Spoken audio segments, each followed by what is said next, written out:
आदित्य अनारी official music. देवरू ए देवरू। अरे का भौजी हई देखा ना गोड़ो में का धइले बे, बड़ी गुदरान पड़ता।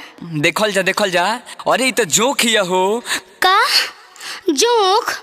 बाग हम रोपनी उपनी ना करम, हम जातन। अरे रुका भौजी, रुका कहाँ जाता रू?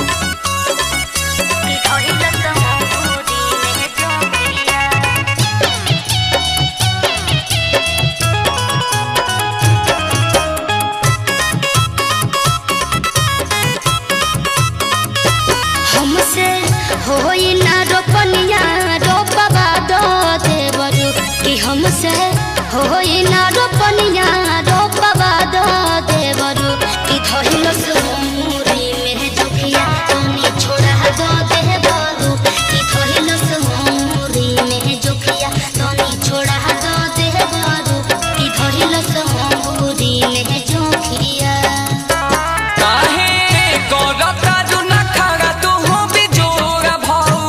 अच्छा काहे करता रू ना खड़ा तू हो बिजोरा भौजी। ना जी कहवा धइल बिया जोखिया देखी गोरा भौजी, कहवा धइल बिया जोखिया देखी गोरा भौजी, कहवा धइल बिया जोखिया।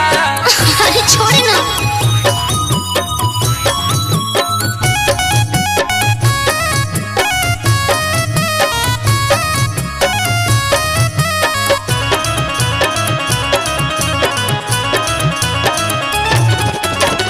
चलो ताब के छुआ देखी मोन गन गनाता, कैसे रोपी धान देवरू हमसे न रोपाता।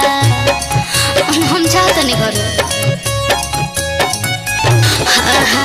चलो ताब के छुआ देखी मोन गन गनाता, कैसे रोपी धान देवरू हमसे न रोपाता, कि खोजी कहीं बनिहार लगाबा दो देवरू, खोजी कहीं बनिहार लगाबा दो देवरू, कि धइलो सुमुरी में जोखिया तनी छोड़ा दो देवरू, कि धइलो सुमुरी में जोखिया तनी छोड़ा दो देवरू, कि धइलो सुमुरी में जोखिया। अरे सूर्या, अरे देख भौजी के केने जोख रेलवे देख तो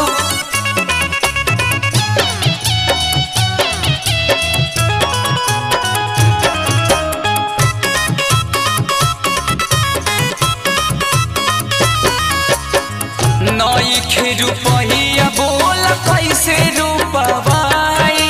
अच्छा ओह बेरा दाल भात सद घोटाई। हम नहीं जानत कुछ। नई खेरू पहिया बोल कैसे रूपवाई। ओह बेरा दाल भात सद घोटाई। कहे कुंवर जानी बना कमजोर भौजी। अच्छा कहे रितेश जानी बना कमजोर भौजी, कहवा धइल बिया जोखिया देखी गोरा भौजी, कहवा